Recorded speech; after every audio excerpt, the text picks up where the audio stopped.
I love my wife. I love my 2 sons. I love my cat. And I love me some food.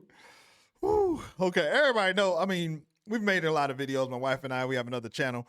And whenever we get to do a food video, I like lose my damn mind. So I'm excited about today because today we're taking a look at the top 10 Dutch foods you must try in Amsterdam. Woo. Let's go. I am excited. This is by a little channel called Naick and Kim. Hopefully I said that right. I do apologize. I will have a link in the description so you can head on over, subscribe to their channel, and do all of the YouTube stuff. This is going to be a lot of fun. Before we get going here, go ahead and like the video. That really helps a lot. All right, let's see what we can see. Whoa. Oh, God. Oh, my God. Wow. Welcome to Amsterdam, guys. Today we're going to take you on a Dutch food tour and I'm going to show you the top 10 dishes you need to try when you come to Amsterdam. So for our first dish, we're going to be starting off with this. These are Poffertjes, which in English literally translates... Poffertjes. I obviously, I don't know how to say the words correctly. We're going to be starting off with this. These are Poffertjes, which in English literally translates to little poof balls. I heard someone refer to it as if American pancakes and French crepes had a bunch of cute little babies. That's what these are. Oh, that would be great. Okay. I love this. Oh, yeah. This is like the classical version with just powdered sugar and butter. There's also like the loaded version with Nutella and caramel and all sorts of fruit on it, but Oreos. I kind of like this one. We have come to the Kuip market here in Amsterdam, which has dozens of little stalls. You can try so many wonderful snacks here.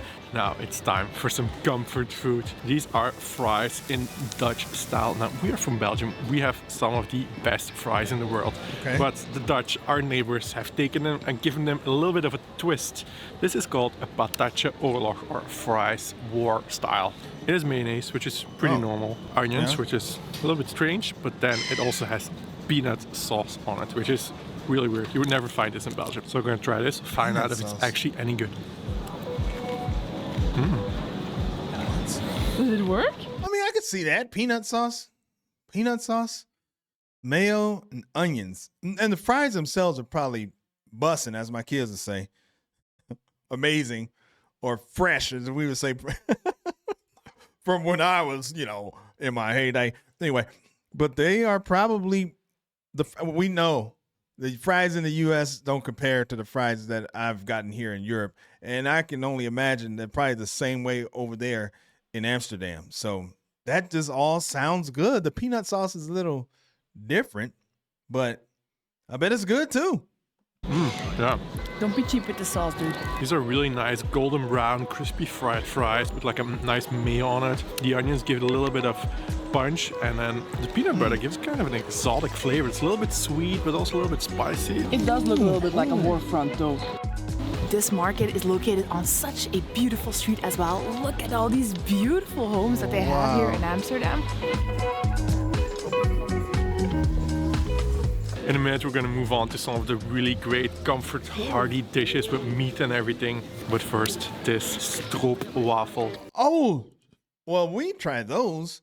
My son does the editing and he loves those. So hopefully he will see this, but I'd see the smaller ones like this that I've gotten in Rossmann, which is like a German store that's here in Spain. I've seen those there, but Stroopwafels. One F on the waffles. Oh my God, I bet those are so good.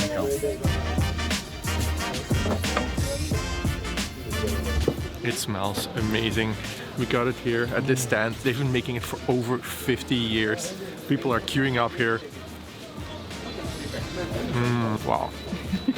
And what the Dutch people actually do if you don't have a fresh one, like a prepackaged one, they just put it on top of a hot cup of coffee. It melts the caramel in between a little bit. Veel liefde gemaakt. Heel veel liefde. Grootste ingrediënt. Je begint met de originele smaak en dan de chocola. Okay, dankjewel. So I also took one, but I took chocolate on it. I have to say, the guys here are so nice. That's the thing about Dutch people. They're really open, really friendly. Oh my God. That's true about Dutch people. Well, the ones that I've known a few through our other channel that we have, through Discord, and they are super nice. Now the chocolatey bit. That's better. Yeah. No competition. Whoa. Whoa. So we just left the market and we walked into the city center of Amsterdam. How beautiful it is here with all these canals. They actually call Amsterdam the Venice of the North. I'm in a mood for a big, steaming, hot plate.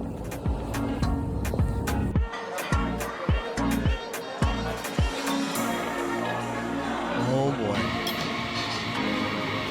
This, people, is called Stamppot. This is a very, very typical dish in the Netherlands. The kind of food that your grandma would cook for you. Stamppot, if you translate it into English, basically means potato mash because it is mashed potato. Yeah. In this case, with some veggies in it. This is endives, I think, and then a meatball and some gravy, a little bit of bacon. This is a dish that's... Oh my God. She just said all of the the goodest. The most good. She's just said all of the best things there are to say. Mashed potatoes. I'm not opposed to vegetables. That's good. Some bacon with some gravy and some meatball.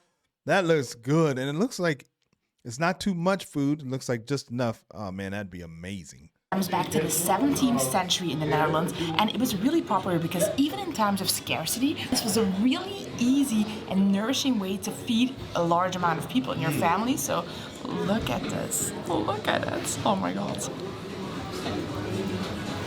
That gravy is really good. Gooey the mashed potato, crispiness of the bacon, really, really nice. This restaurant is actually called Stamppot Amsterdam, so they specialize in these kind of dishes. I have a different version. Smoked sausage and then some kind of mashed potatoes with veggies in it. Cheers. I mean, that looks good too. It doesn't look as well. The other one looks better, I should say that. Notice that there's no bread. I think usually somebody would have something like that with bread, at least in the US, but that doesn't mean anything. Those with veggies in it. Cheers. Oh, it has veggies in it too? They've got more really nice comfort dishes here for when, you know, it's like a nice cold night, and 9 months out of the year it's pretty cold at night here. This is called snacked. It's a really thick soup made out of split peas and other veggies, and you're supposed to be able to put your spoon upright if it's a really good one. No There's also way. some smoked sausage in here. Wow, that's good. Probably a lot of people right now are thinking pea soup doesn't sound too great. Pea soup sounds amazing to me. Definitely want to get some of that. I think, yeah, definitely. I was thinking is that in the UK. I think it is a thing over there. Maybe that's where I remember seeing it from, but I definitely am going to get some of that. Probably a lot of people right now are thinking pea soup doesn't sound too great. This is amazing. I wish you guys could taste this through the screen. The traditional way to eat it is with a really dark piece of bread, rye bread, and a piece of bacon on top of it. They also have some traditional decorative items like this coffee bean grinder up on the wall here. Coming to eat here really feels like 40 years ago eating at your Dutch grandma's house. I didn't have a Dutch grandma, but I can imagine this is what it feels like. If you like comfort food and that kind of stuff, this video is only going to get better from here on out. So definitely make sure to watch all the way until the end to see the climax. Whoa. What? Now we have come to FEBO, which is an experience that I've never seen anywhere in the world. Literally a wall full of hot snacks. What? When you come in here, it kind of sounds like you're entering an oven, which you probably are. And then it continues here. Pay first. Push the button. Push what button? Push the button. Push the button. Push the button. Oh, I didn't realize there was a button. And now you just take it and like inside, they keep it hot. It's actually like a massive amount of tiny ovens. 0 waiting time, unless you forget to push the button. And it's really cheap. It's only a few euros. And the cool thing is they have these all over Amsterdam actually, and they're open till 3, 4 a.m. So at midnight you can get a cup of snack after having some beers. For a beer? For mine, I've chosen the bomb. I think FEBO? She called it FEBO? hop, very typical Dutch. Bami These hop. are stir-fried noodles. These are breaded and then fried. Really unique, if I must say. There's a bunch of other filling in there as well normally. Oh. I think there's some beef as well. A little spicy. This is a cheese souffle. Molten cheese on the inside. They're still warm. It's so cool. No waiting time, they're just warm. This is a frikandel. And we know all these words because we are from Belgium. The Netherlands are our neighbors. But we also speak the same language, Dutch. There's a slightly different accent. This is frikandel. Kind of like if a chicken nugget and a cow had a baby. It's a good description. Oh. It's good. Now the big question is, which one of these is the best? Oh, The cute. bami. Yeah. It's a little bit weird though, like noodles breaded and then deep fried with other veggies and filling, but it's Trust me. really, really good. It's good. Oh, wow. I've never heard of that. I've never seen something like that, actually. That's the first time I've ever seen that. The next day. Good morning, welcome back to Amsterdam. Today we're gonna continue our food tour and we're gonna start off with this little stall here, recommended by locals as one of the best places to try the next dish, so let's see. Whoa. Now we have some very typical fish dishes from the Netherlands. The Netherlands is typically very, very well known for its fishery, and they have some things that you can only find here. I have this one, which is called herring in a sandwich. Okay. Maatjes in Dutch, a raw herring that is salted and a little bit preserved with some chopped onions on it. And in total, the Dutch consume 25 tons of matjes per year. That's 180 million herrings per year. Wow.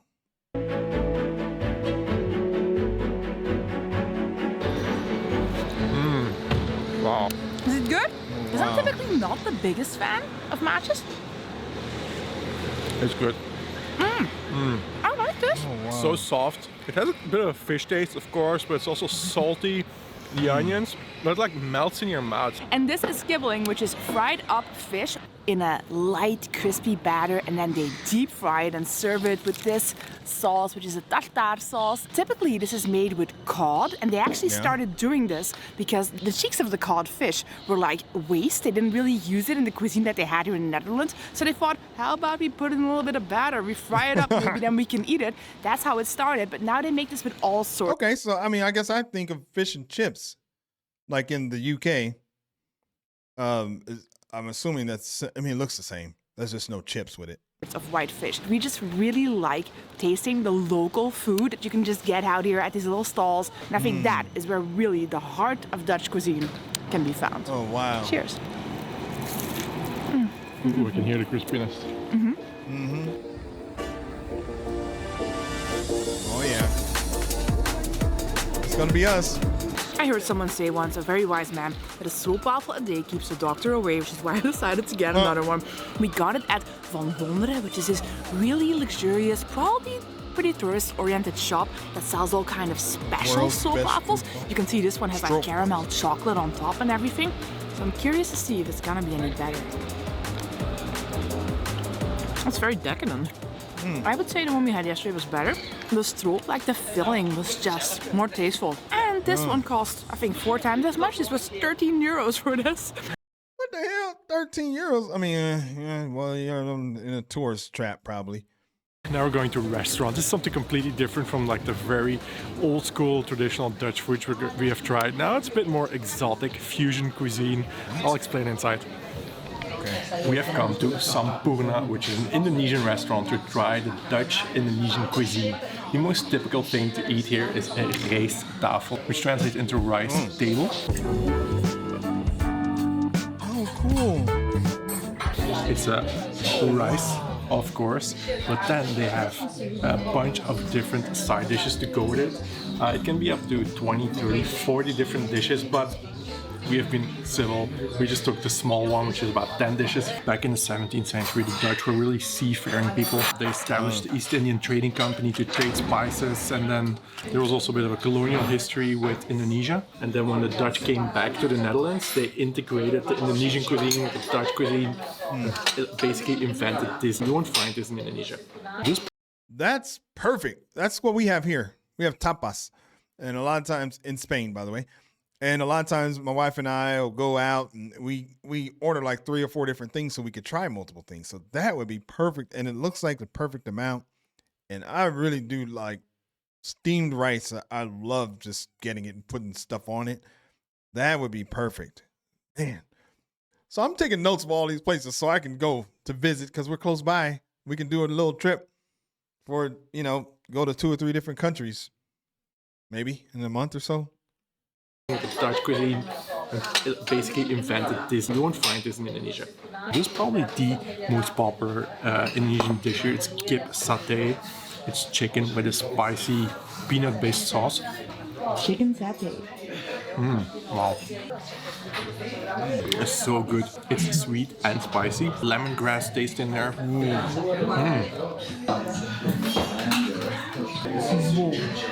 So this is a soy sauce-based beef stew, and then they also have some veggies with some coconut milk. And this is like, I thought it was chili or something, but see the peanut? There's a peanut in here, and then also some scraped coconut. So I'm gonna put some on there. Oh, wow. And I love it. You get so many small different plates, and you can just choose whichever you like and try a little bit of everything. Look ahead. Okay.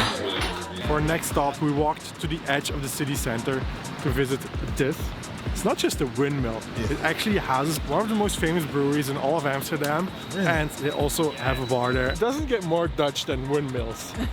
And I mean, it has a bar. It's probably the best windmill in the world. Doesn't get more Dutch than windmills. I don't think I knew that. Might have to find a video. If you got one, put it in the comments. I'll check it out. All right, we took the triple, which is the original beer, which has been brewed here for over 50 years. But now they have more than 15 beers. Then they have on tap, which is really cool. Just gonna try it. As a Belgian, I'll give you my opinion. It's like the perfect size too. Strong flavor, a little bit fruity.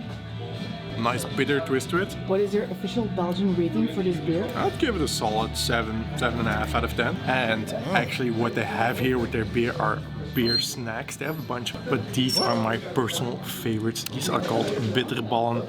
It's meat ragout, breaded and fried. I mean, meat fried. Cheers. That's what they do here in Granada. If you order something to drink, they give you a free tapas that comes with it. So some places out here, that's all you can just go and the tapas are big enough where it's like a meal.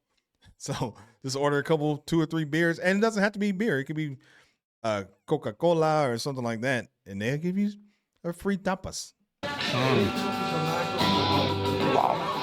But be careful with the beers though, because this one we are drinking just now is 8%, and you don't really taste it. It's like a really strong beer, so if you have a couple, be warned. All right, we made it to our next place for one of the best foods here. If you know anything about Turkish food, you will have heard of kebab, which is basically veal meat that has been packed onto a spit, and then they grill it around in front of this fire and they shave it off in layers. This food was inspired on that very dish. It is called a kapsalon.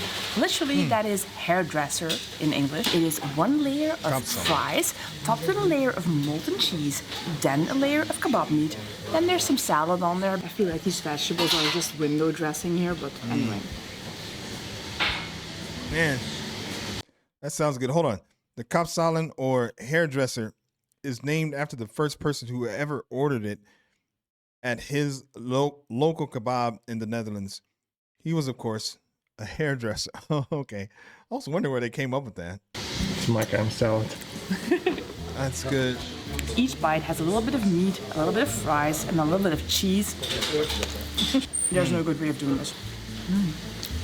I think this is the perfect food to try if you've been out on the town for a night and you have a big hangover the next day.